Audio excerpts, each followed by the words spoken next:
rises to its feet. Vaccaro slammed it home. Garland left wing, free ball. Perfect! Garland front of the lane, lob to Mobley. Pow! And Allen blocked the shot at the rim. Pow! With the left hand and a foul.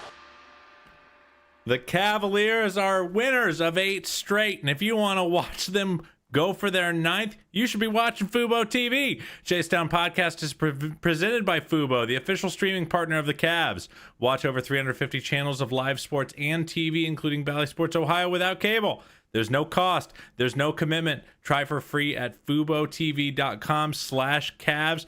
Man, this team cannot lose. It is unbelievable. They've won 8 in a row. They've trailed for 35 seconds in their last 5 games. It is probably the most fun I've had with the Cavs probably since 2 years ago when they were just suddenly competent. The fact that they've been able to do this is so darn exciting. And my name is Carter Rodriguez. I will continue to be your fill-in host while Justin gallivants in Mexico. And I hope he never comes back at this point if the Cavs are going to keep playing this well. But while he's gone, if he never does indeed come back, I'm going to need some help. I can't solo pod. I'm losing my voice. We might not make it past 20 minutes tonight. So in that spirit, I must welcome in 92.3 The Fans, Mac Robinson. How you doing, Mac? I'm good, Carter. Thank you for having me on. I might not have the bucket hat and the drink poolside, but happy to be joining you in the good vibes following the Cavs win. Yeah, yet another Cavalanche. The way this team is starting games and just stamping on their throats has been fun. I think so. Full disclosure, first line of the rundown is, okay, what is going on, man? This is nuts. Your thoughts, Mac? Yeah, it seems like every single game we just have somebody else that just goes nuclear. And, last week it was George Niang that went nuts from beyond the arc and couldn't miss. And then tonight it was Sam Merrill that for some reason couldn't stop missing from beyond the arc and, until the fourth quarter. But, when it came to Sam Merrill going off, leading the team in scoring with 26 points tonight, Donovan Mitchell, 25 points, 13 assists. And it comes so effortlessly with this team at this point. And it's so much fun seeing, like you said, the Cavalanches. It's similar to that 2021-2022 team towards the end of the 2021 calendar year going into 2022, where it's just points that are coming in droves, and it's seeing it come effortlessly. Good ball movement, good movement from guys both, in the starting rotation and guys coming off the bench and playing well as role players. It's fun to see these guys playing top to bottom, just all playing really well and, playing at a high level, especially once you get Darius, Garland, and Evan Mobley back. I mean, at a fundamental level, is there anyone in the Cavaliers who is not playing well? I mean, I don't think so. Damian Jones came in and had a drive and finish in a catch and shoot 3. I mean, no one is playing poorly. Am I wrong on this? No, not at all. I was going to say, when Damian Jones almost puts up double figures, that you're having a good day. And so, between him coming in, Tristan Thompson has been one who, he might not put up a ton in the scoring column, but, he always comes in and somehow gets 5 boards, or at least 5 boards. And even the game against Milwaukee earlier or last week, he had 9 boards in almost 20 minutes. And so, so many of these guys coming in playing well. Craig Porter Jr., 12 points, 5 assists off the bench. He was 5 of 7 from the field. Everybody playing well and everybody filling in so nicely. And it's so effortless when you're able to pull somebody like Max Strus coming out. Sam Merrill comes in. He's able to start getting those threes going. Even George Niang playing almost 30 minutes. You got to make sure you refuel the minivan there. But, the way that these guys have been playing, especially, it's so great to see them playing with great chemistry. Yeah, it's just really, really cool, man. Again, it's just an embarrassment of riches. It doesn't matter how deep in the rotation they need to go. The guys just keep playing well. Top to bottom, Isaac Okoro and Dean Wade playing the best defense of their career. To your point, Max, who I think had a really great bounce back game after some ups and downs, some nicks and bruises. Though, if you ask him, he'll tell you he ain't injured. And then I mean, it's just up and down the roster at this point, and it's just kind of hard to make sense of it. 13-3. In their last 16 games, all without Evan or Darius. And, your brain can't help but start to dream of moving up the stands even more, though. Philly is not making that easy. Nor is Milwaukee. I mean, if they're just playing, if those two teams are just playing normal basketball, the Cavs might be the 2 seed right now. Which, by the way, it is so Cavs to go on to lock in an 8-game win streak with a damn near 30-point win on the road. And no one's going to notice because Towns and Embiid are both going to drop 70 tonight. But yeah, I mean, it's just been unbelievably fun. But it probably is worth noting, worth crediting, which I'm loath to do. Justin Rowan, my co-host, he called this. He called this ahead of the game, which was ahead of this stretch, which is, you have some easy matchups, and then you just kind of look at the scheduling, and we're so quick to point to when the Cavs have to play 3 and 4 or 3 cities in 4 nights, or some of these absolutely brutal stretches. And guess what? You look at Atlanta, 3 cities in 4 nights.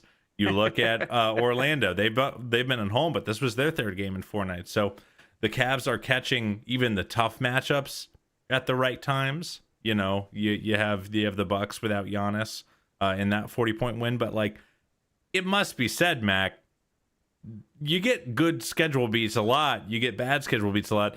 You're not just winning by 30 every game. Right. At some point, their performance is still outpacing even the positive circumstances that they're facing, right? Yeah, absolutely. And it's not just, here's the thing, is that it's not just like a 20 or 30-point win or a 40-point win in the effort of the Bucks game, but you're holding these teams to under 100 points. And again, in the modern NBA, that's still tough to do. And especially when, in a game like tonight, you said Dean Wade and Isaac Okoro playing some of their best defense. You only needed Isaac out there for 20 minutes and Dean Wade for less than 25. So you're putting these teams away early when you have great stretches early on in the ball game, and you're really able to just extend that out. And normally in previous, iterations of teams that we've seen with the Cavs especially, is that, sometimes when the bench unit comes in, maybe they give up a couple of points, maybe the other team goes on a bit of a run and that gap closes. Instead, you're seeing this second unit all of a sudden come in and they're extending those leads. And that's especially why, you mentioned without Darius or Evan in there, I'm excited for when those guys come back, because you're able to stagger Garland and Mitchell, and you're able to put some of those guys, Evan and Jarrett, with the bench units, and being able to extend those out and have those fun lineups, have somebody like Sam Merrill being able to play off of Evan and Darius and give Donovan some of that rest. And I think that's what the best part about this run for me has been the fact that you're able to see what kind of lineups you're able to interchange once you come back to full strength. And especially in years past, I mean, we've seen injuries with Dean in the past as well as others. And a lot of times the role players, when they have some of those injuries and they try to come back, it takes them a little bit. But given the fact that all of the role players have been relatively healthy, this has given them a chance to get into the swing of things. And once you go, all of a sudden get your star players back and accommodated, yeah, all of a sudden this Cavs team is really going to be rolling a lot better. Yeah, I even mean, more so. Yeah, I mean, it's kind of hard to imagine, and and I'm sure there will be some natural drop off, which is I think we all just kind of have to be ready for it, because I did do a deep dive on Cleaning the Glass earlier in the week, and you do see they are outperforming some metrics, and that is worth noting. They're getting very, very lucky with opponent 3-point shooting. We always cite it when the Cavs are missing open threes or other teams are hitting all their open threes and it stinks. Well, we also have to cite it when the inverse is happening. But with that said, they're also underperforming some metrics, which is really interesting. They have the number 1 shot profile in the league in terms of expected effective field goal percentage based on kind of where they're shooting on the floor. They're only I want to say 20th in actual effective field goal. They're 15th. They are underperforming the shot profile they're taking, which tells you that once more talent gets infused into the offense, oh baby, we got a stew going. And they're missing their best defensive player, Mac. So yeah, their defensive metrics are quite good, and they're benefiting from some shooting luck. they're also not benefiting from having their secret weapon on the floor. So, you're trying to see where the stuff this starts to break. But like, I don't know. It is pretty crazy. Hey, real quick, gang. Sorry, video is really choppy right now. With the stream, I'm gonna put us on a quick pause.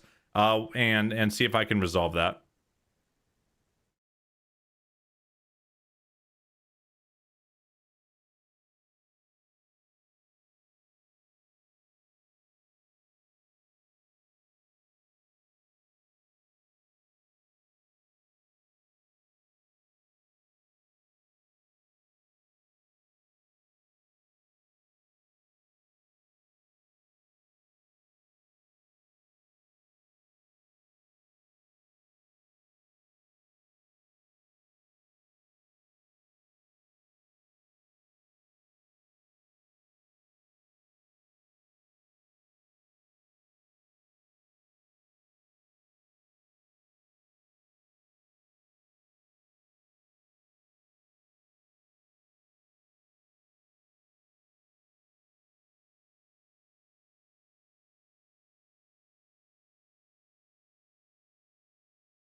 All right, we're back. There we go.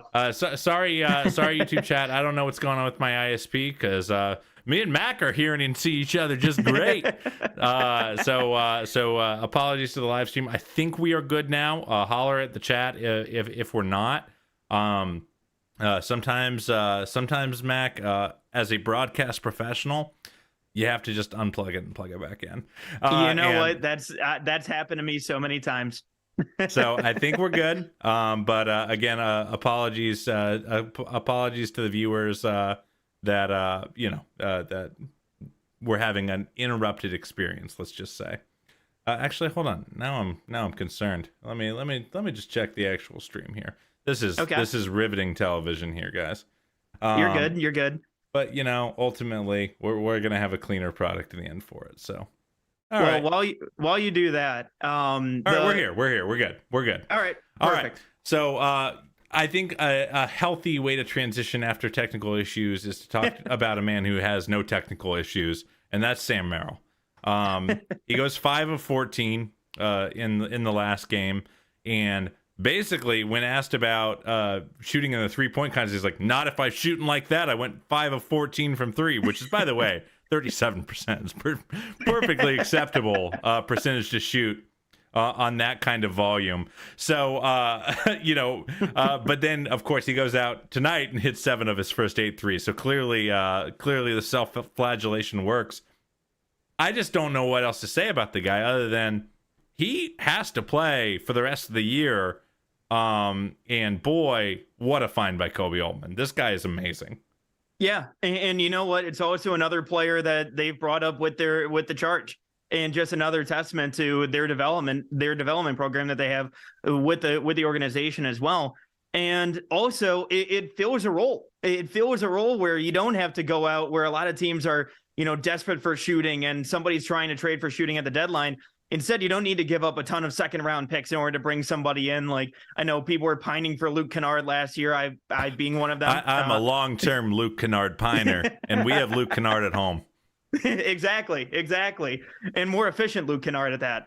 But again, 26 points is 30 minutes, and that was even inflated by playing the entire fourth quarter.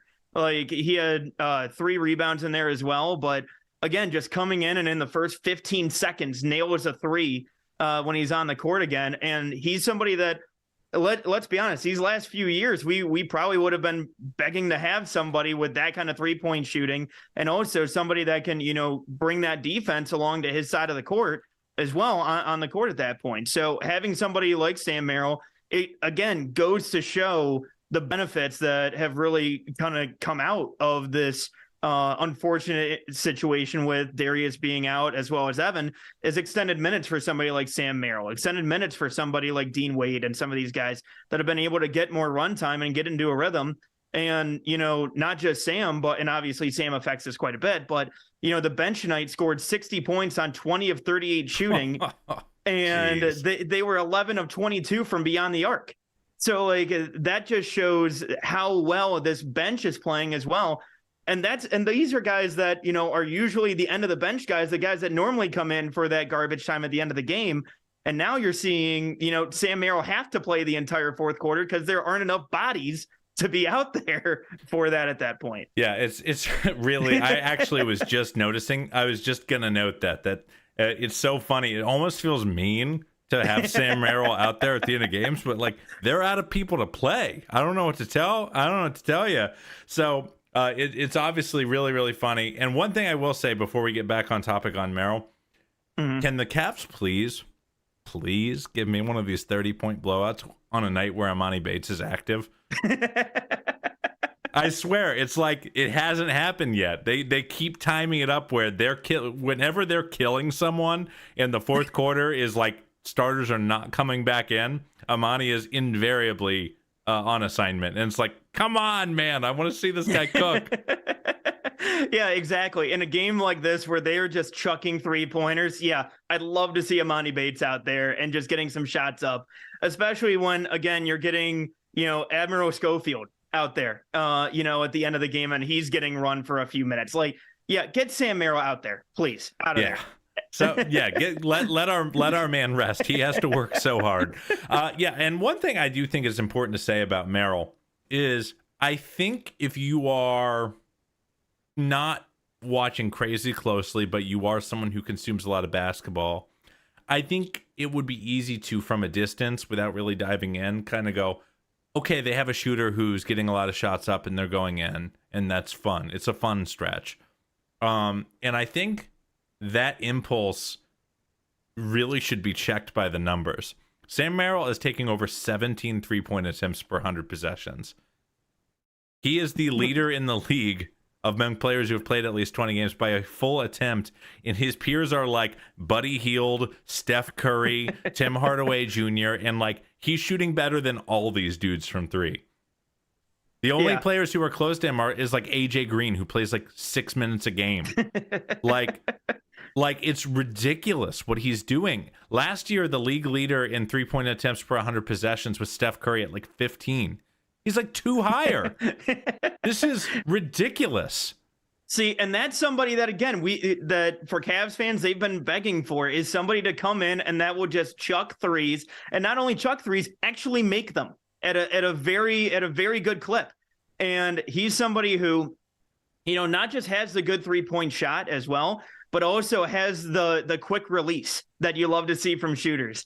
And he's somebody who, has that good 3-point shot, able to make them from beyond the arc. And also, too, he's not just a one-trick pony. He's somebody who plays hard on defense, moves well without the ball, and also is pretty good at passing, like an underrated passer for somebody who shoots as well as he does. And so for somebody in that kind of a role, I feel like he's carved out, and he is carving out just such an important role for this Cavs team that we've been begging for the last few years. Yeah, I mean, a good passer, a sneaky, very good defender positionally. I tweeted out a clip from that Hawks game where he got screened, rescreened, and screened again by with Bogdanovic with the ball. And that's one of the better on-ball creators off the bench in the NBA. And he stayed connected to him the whole time. It's almost like he has so much experience coming off screens himself that he knows how to get skinny and avoid, having contact made. And, he's staying connected. He's chesting up guys that try to finish through him. And he's doing everything he needs to do on that end of the ball to be a defensive positive, not just a negative, or not a negative. So all that's the kind of the icing on top, the cherry on top. But the reality is he's just shooting the absolute daylights out of the ball, man. And it just feels like at this point, I don't see the dip. I don't see where I feel like it would have come by now. We would have seen, even when he has a bad night, he had a couple 3 of 9 nights, he's still doing so much good for the overall shape of the offense just by existing that, he has a little bit of that Duncan Robinson where you just don't even need him to hit to be panicking teams. I mean, They're running stuff for him. And by the way, the scout is out on him, and now he's playing against the scout by slipping screens and getting into the paint and making passes. So it's like, I just don't know what else to say about the guy other than, boy, am I glad Kobe Altman found him and locked him up, because like that just felt, at the time, I'll be honest, that felt like one of those contracts that you sign. It's very speculative, and the 98 times out of 100, that guy just is mop-up duty culture guy, right? Yeah. And that's the one thing that, looking at it, for when you're looking for a three-point shooter, you're hoping for anywhere from 39 to 41%. He's shooting 43% on the season. Like he's shooting very well. And again, just the amount of attempts that he's putting up per game is insane. And again, for somebody like Sam Merrill to have those kinds of shots, shoot it at that efficiency, like you said, even if there is a dip, okay, fine. He's shooting 39. If he dips 4%, he's shooting 39%. That's still amazing for what we've been getting. And so, for that kind of a role player, and like you said, with the scout being out on him at this point, for him playing this well, even if he's in smaller minutes, I still think that he's somebody who, again, like he showed tonight, comes in the first minute and nails a three-pointer. Like, he's still going to put up shots. And I think that's the one thing that you needed from this Cavs bench that, the last few years I think has been a little bit lacking, has been somebody that is willing to take the volume three-point shots, and not only to take them, but actually be able to make them at a pretty good clip. And that's even undershooting what Sam Merrill is currently doing.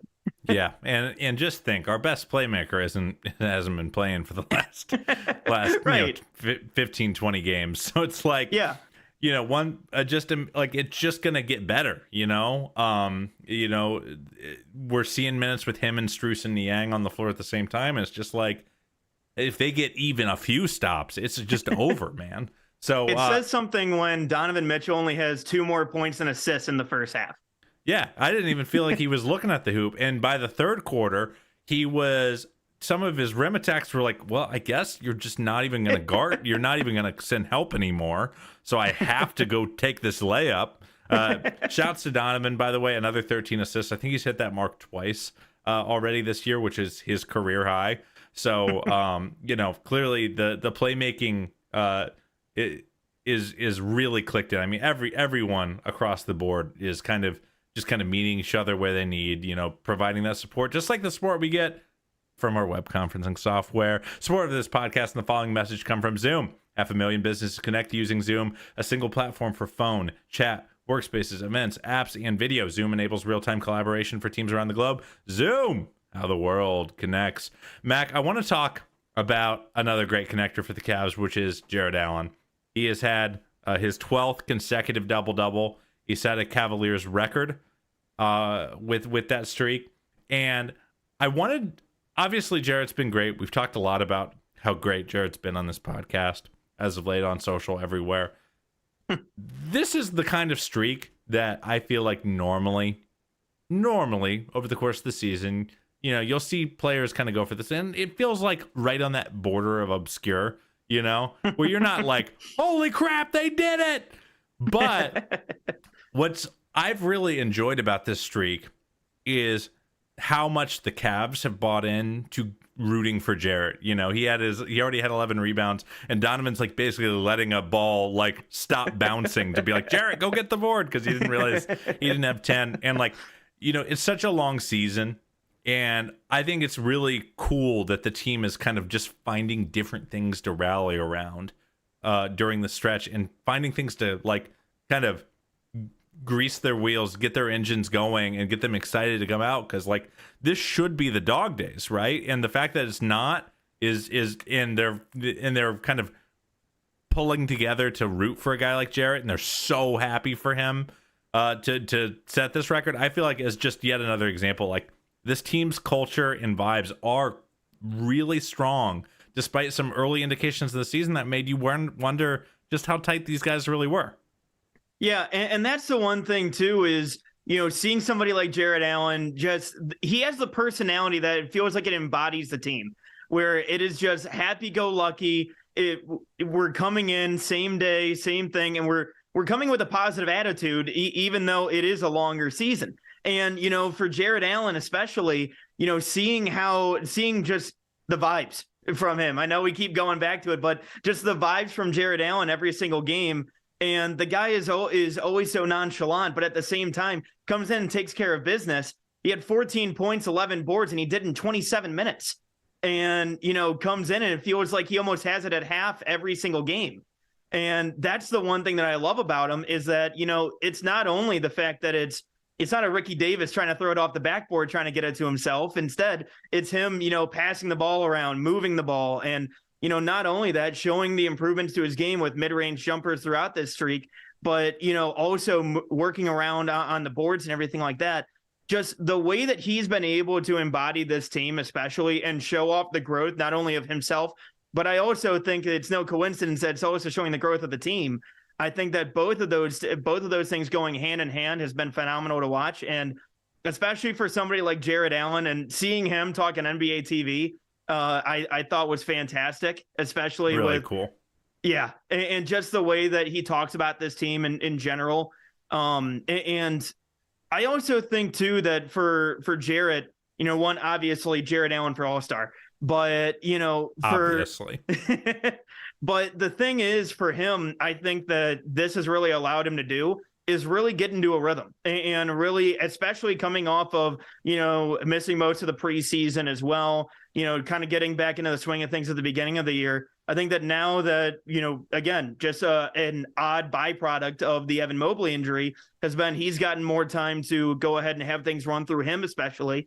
And with that gives him more time to get back in the swing of things again. So I love being able to see the growth and the expansion that we've seen from Jarrett Allen, and just how, this team, whether it's, Donovan Mitchell tweeting out earlier today, talking about this team. And I know he was tweeting about Sam Merrill, and then all of a sudden Dan Gilbert's jumping in about it too.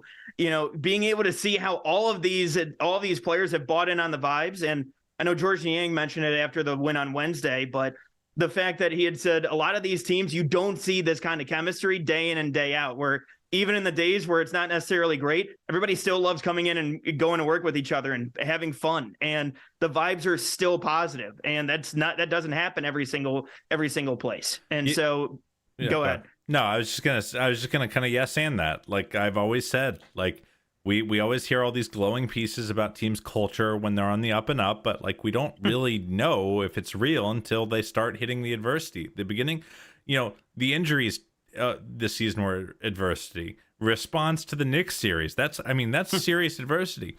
Poor Jarrett Allen, spent all summer getting his teeth kicked in on social media for a rough series. So the fact that, and then he got banged up right at the start of the right as things started ramping up. So when you look at resilience, when you talk about kind of how people handle adversity, there's a lot of people who rightfully would, go into woe is me mode and go into, oh man, everyone's coming after me. No one's, I don't deserve this. And just kind of go into a real negative place.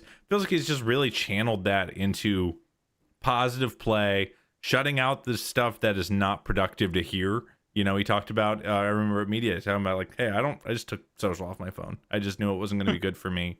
And the fact that he's able to do this without like having to go like with this crazy like Mamba mentality, I'm letting the haters fuel me. Like he's still Jarrett, and Jarrett's like a soft-spoken, like, it's not like I'm his best friend, but as far as I can tell, like just a soft-spoken, nice guy who loves basketball.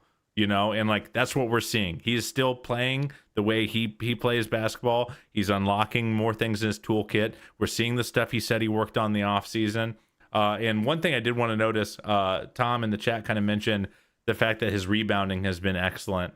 I want to give kudos to the entire Cavaliers team.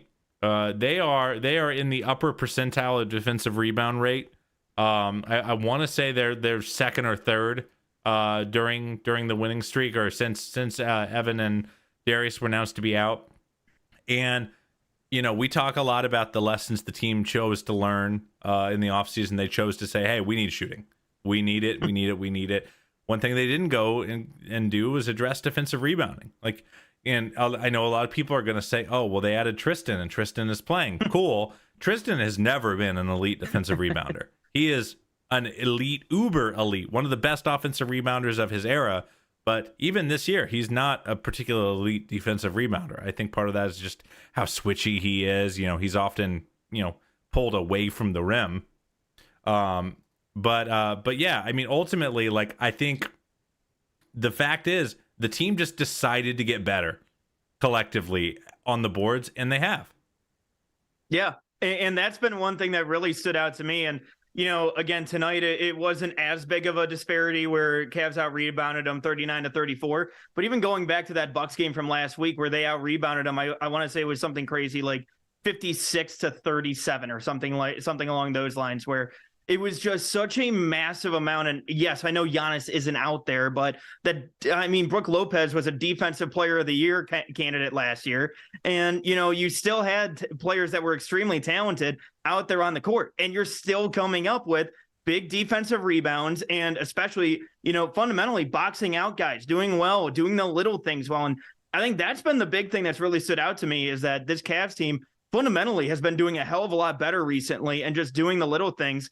And while, yes, they're shooting a lot more threes, they're also moving without the ball well. They're passing the ball well and doing the little things and finding that extra shot and finding the open shot. And that's allowed them to shoot better. And on top of that, be able to take advantage of those second chance points and take advantage of those turnovers that you're creating. And Orlando, again, a team that, averaged 14 turnovers per game.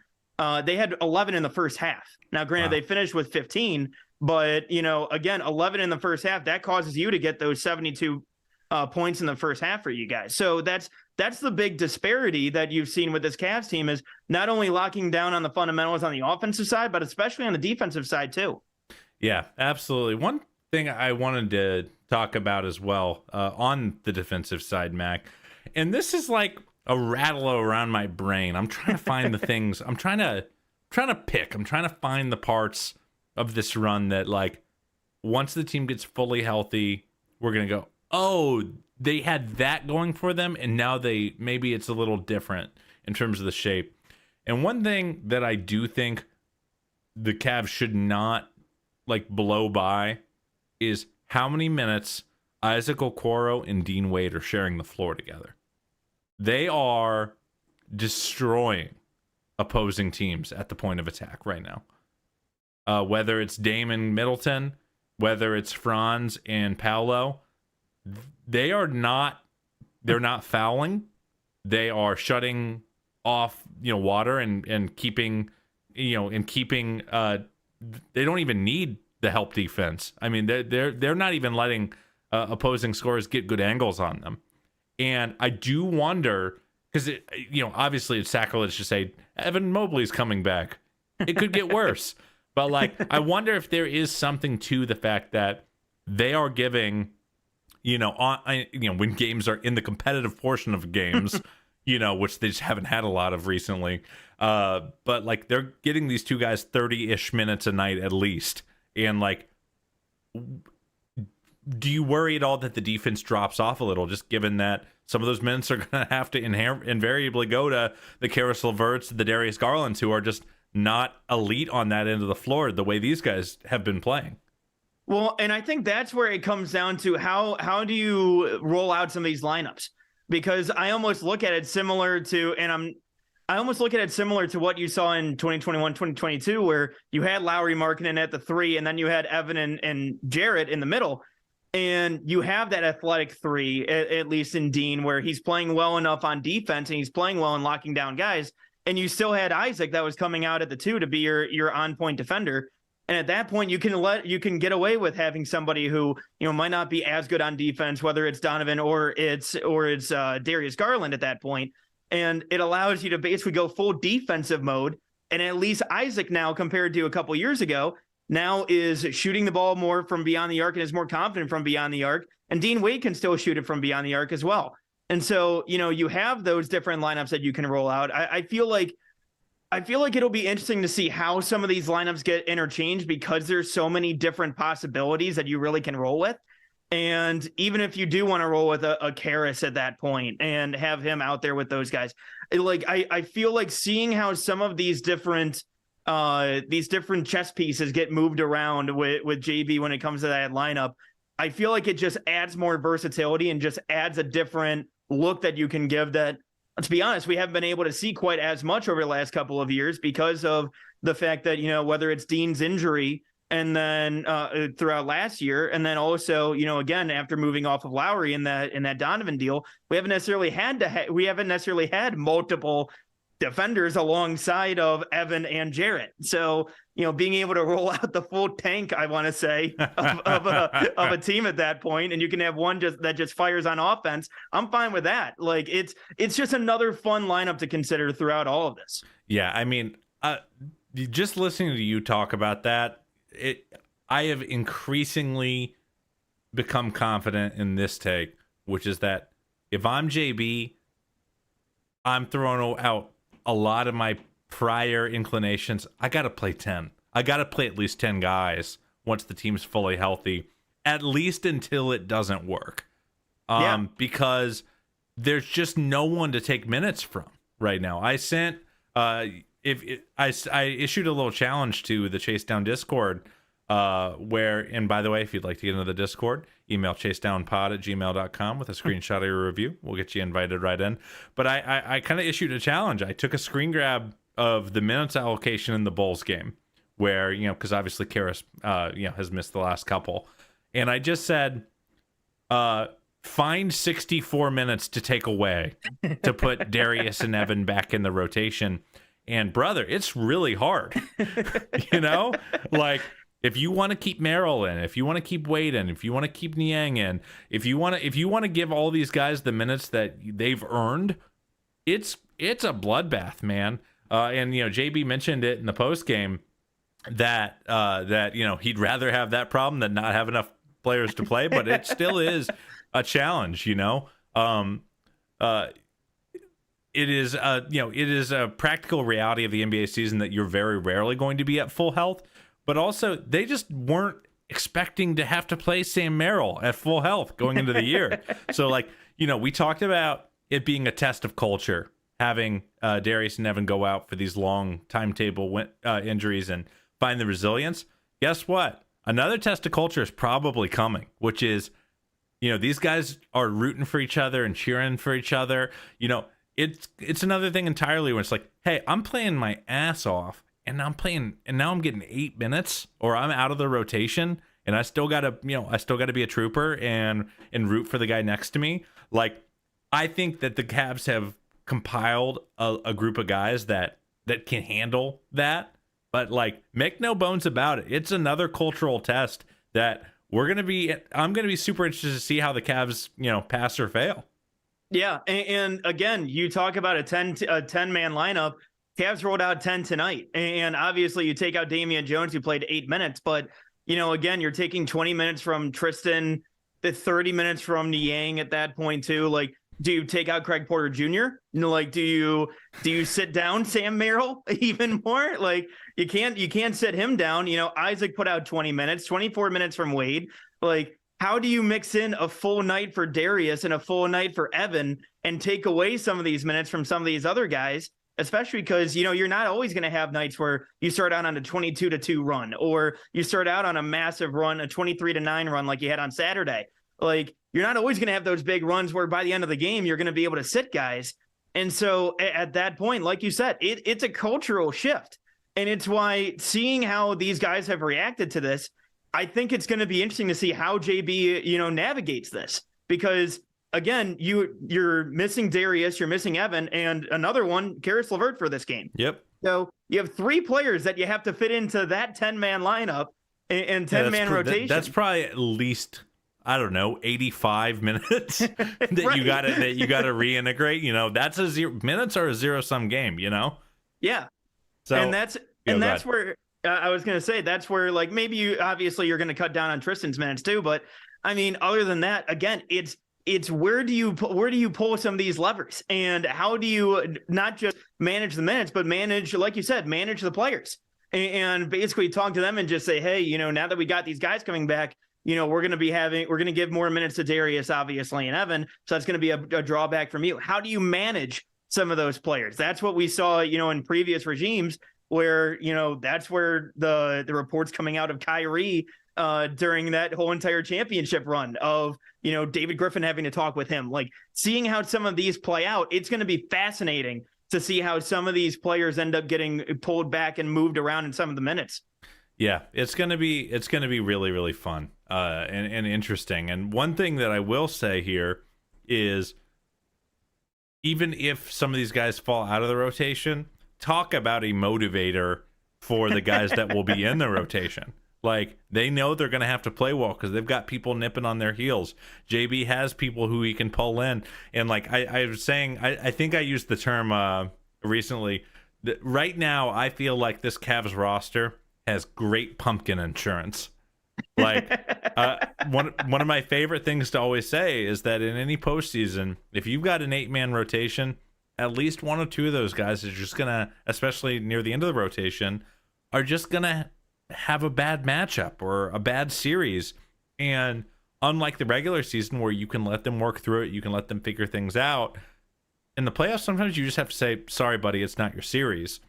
And right now the Cavs have so much optionality with their roster where, okay, let's say Merrill's in the rotation and he's struggling, in a post season series. Well, you might have to say, hey, Sam, sit down, but Isaac, we're going to need you to pick up an extra 15 minutes. Or Karras, we're going to need you to pick up an extra 15 minutes. You can just swap so many bodies around if this team can get to the postseason healthy. If Niang is having a bad series and you need to go to Wade for more defense, you have that. If Wade is that guy and the jumper is going cold, you can say, George, knock, knock, we need you, buddy. Like, I feel like JB has way more options. I mean, even heading into the postseason last year, before everything went horribly awry, I was like, how many guys does JB really have that he knows will be able to deliver? It was like 5.5, and even some of those guys had bad series. So, like, I just feel like that number might be 8 or 9 right now. And when you have 8 or 9 guys that you're pretty sure you can count on, it gets a lot easier to have one of them, as I mentioned, turn into a pumpkin. Yeah. And, that's a great way to put it. I love the visualization of it. And, let's be honest. I mean, going into that or looking back at that Knicks series, it really just came down to you didn't have enough levers to pull and you didn't have enough, ways to combat some of those different lineups. And, I mean, hell, look at with that series. I would have loved to have seen a Sam Merrill be able to come in and shoot up a few threes. I would have loved to have seen, a George Niang be able to come up and shoot some threes in there as well. Max Strus as well. Like, having those guys and having those different options. And like we talked about too, with the tank lineup with, Donovan or Darius, and then all of the defense out there as well. There's so many different looks that you now have with this team, especially, that it really gives you a chance to be, versatile going up against different types of opponents. Whereas some teams, you might have different struggles based on the personnel that you have. But because of the way that the Cavs players that they have are very diverse, I think that really helps them, especially as we head towards postseason basketball.